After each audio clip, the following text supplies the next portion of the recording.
நாமத்தில் உங்கள் யாவருக்கும் என்னுடைய அன்பின் வாழ்த்துக்கள். சுகமா இருக்கிறீங்களா? கர்த்தர் நல்லவர். பாருங்க, இந்த நாள்ல கூட உங்களுக்கு ஒரு அற்புதத்தை தெய்வம் செய்ய விரும்புகிறார். ஒவ்வொரு நாளும் ஆண்டவர் ஒவ்வொரு அற்புதங்களை செய்து மகிழ்ச்சியான காரியங்களை உங்களுடைய வாழ்க்கையில அவர் செய்து வருகிறார் இல்லையா? சரி, இந்த நாள்ல தேவன் ஒரு வார்த்தை கொடுக்கிறார். இந்த வார்த்தை நீங்கள் கேட்டு விசுவாசித்து ஜெபிக்கும் போது அந்த வார்த்தையின் ஆசீர்வாதத்தை நிச்சயமா நீங்கள் சுதந்திரிக்கும்படி தேவனாகிய கர்த்தர் உங்களுக்கு உதவி செய்வார். பழைய ஏற்பாட்டு காலத்திலும் புதிய ஏற்பாட்டு காலத்திலும் அவரை யாரெல்லாம் விசுவாசித்தார்களோ, அவருடைய வார்த்தை யாரெல்லாம் உண்மையை நம்பினார்களோ, அவருடைய வாழ்க்கையில் தான் மகிமையான காரியங்களை செய்ததை நாம் பார்க்கிறோம். சரி, இந்த நாள்ல கூட 147ஆம் சங்கீதத்துல 11வது வசனம் என்ன சொல்ல தெரியுமா? தமது கிருபைக்கு தமக்கு பயந்து தமது கிருபைக்கு காத்திருக்கிறவர்கள் மேல் கர்த்தர் பிரியமாய் இருக்கிறார். தமக்கு பயந்து தமது கிருபைக்கு காத்திருக்கிறவர்கள் மேல் அவர் பிரியமாய் இருக்கிறார் என்று சொல்லி வேதத்தில் அழகாய் சொல்லப்படுது. அப்ப அவருக்கு முதலாவது பயப்படணும், இரண்டாவது அவரது கிருபைக்கு காத்திருக்க வேண்டும். இது ரெண்டும் ஒரு மனிதனுடைய வாழ்க்கையில் அவசியம். ஒன்று, முதலாவது நம்முடைய தேவனாகிய கர்த்தருக்கு அந்த பயபக்தியோடு கூட நடந்து கொள்வீர்களானால் நிச்சயம் அவர் உங்களுக்கென்று வைத்திருக்கிற ஆசீர்வாதத்தை சுதந்திரிக்க முடியும். இரண்டாவது, அவருடைய கிருபைக்காக காத்திருக்க வேண்டுமாம்.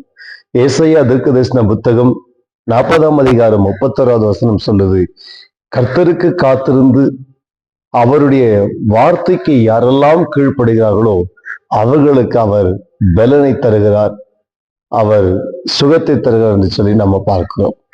அதை போல உங்களுடைய வாழ்க்கையில கூட ஆண்டவர் நல்ல சுகத்தையும் பலனையும் கத்த தர வேண்டும் என்று சொன்னால், வாழ்க்கையில் அற்புதத்தை செய்ய வேண்டும் என்று சொன்னால், நீங்கள் அவருக்கு முதலாவது பயப்பட்டு அவருடைய கிருபைக்கு காத்திருக்க வேண்டும்.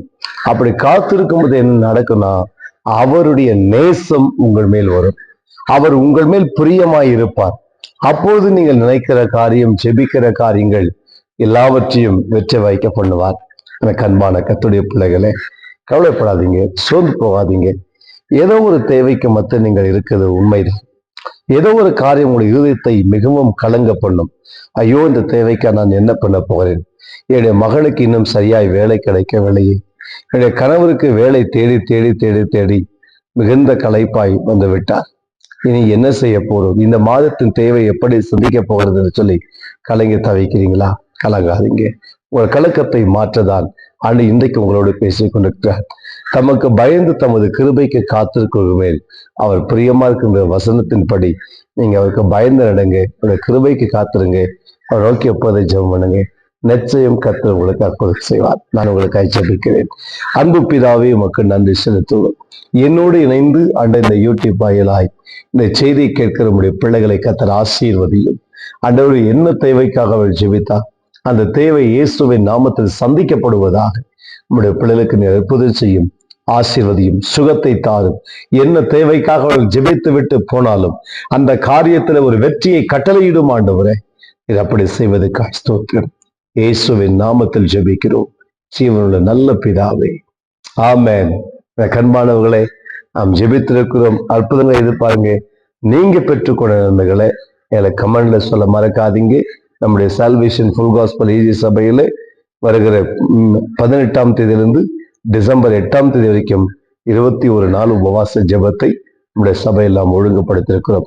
இதில் பெங்களூரில் பல பகுதிகளில் ஊழியம் செய்கிற கர்த்தருடைய தாசர்கள் நம்முடைய திருச்சபையில் வந்து உங்களுக்காக விசேஷமாய் ஜெபிப்பாங்க. நீங்கள் ஒருவேளை பெங்களூர்ல நியர்பை இந்திரா நகர் பகுதியில் ஒருவேளை இருப்பது சொன்னால் இந்த ஆளுநர் வந்து நீங்கள் பங்கு பெற்று கர்த்தரை மகிமைப்படுத்தலாம். God bless you. நீங்கள் பெற்றுக்கொண்டவைகளை கமெண்ட் பாக்ஸில் சொல்ல மறக்க வேண்டாம். வாட்ஸ்அப் நம்பரை பதிவிடுங்க. நிச்சயம் கர்த்தர் உங்களை ஆசீர்வதிப்பார். God bless you.